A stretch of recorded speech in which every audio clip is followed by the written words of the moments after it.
When we take over real estate, until we're actually at the home, we don't really know what, or other types of properties, such as investment properties, we don't know what we have until we actually do a walkthrough and have an inspection.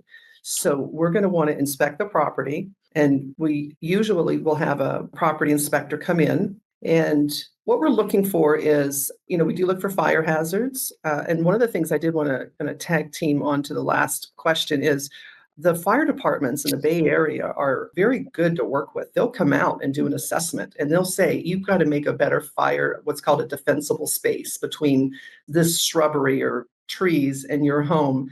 And they'll give you a list of things that you need to do. So it's super helpful. So we work with the fire departments quite often. So when we have an inspection, we're looking for fire hazards. Sometimes the electrical has not been updated and it looks dangerous. Maybe appliances aren't working.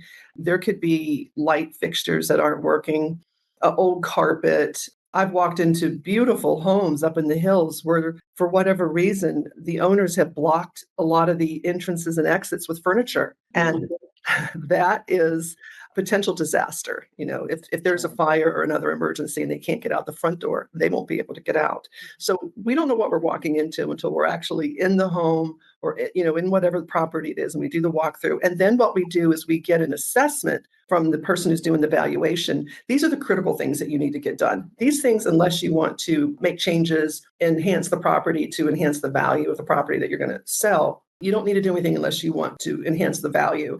But these are the critical things. And then we work on that. And then we work on a regular maintenance schedule. So it may just be having the gardener. But if there's things that need to be monitored, repaired, we're going to make sure those get done on a timely basis. And then one of the things that we have to make sure is the utilities. If someone has died, we need to get the utilities and the name of the trust or the name of the estate. And if we're working with a client who is living and needs our assistance, we're going to make sure that the utilities continue to be paid.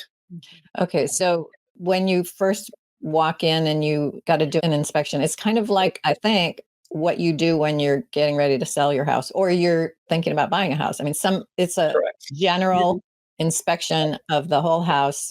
Correct. By a professional, a contractor who knows what they're looking for. Correct. Exactly. And for example, and it doesn't matter where the property is located, we want to get that home inspection done. For example, we have a client up in Washington. And so the real property is up there. The beneficiary is still living in the property. So we went ahead and ordered an inspection, a home inspection, to find out, were there urgent needs that needed to be addressed for the safety, of the beneficiary.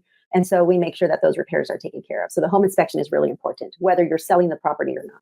Thank you for joining us today for another episode of Absolute Trust Talk Live. If you enjoyed listening in, then don't forget to subscribe.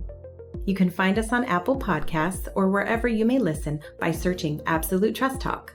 While you're there, we would also love for you to leave us a review. And then why not share your favorite episodes with family, friends, or colleagues too? You can find all of our shows and corresponding show notes by visiting absolutetrustcounsel.com.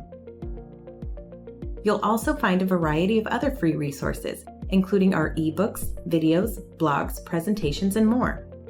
If you need help with your estate planning or administration, we also offer a free discovery call to help get the process started. You can find more information on booking your session by visiting absolutetrustcounsel.com/scheduling. Don't forget to keep an eye out for our next live episode.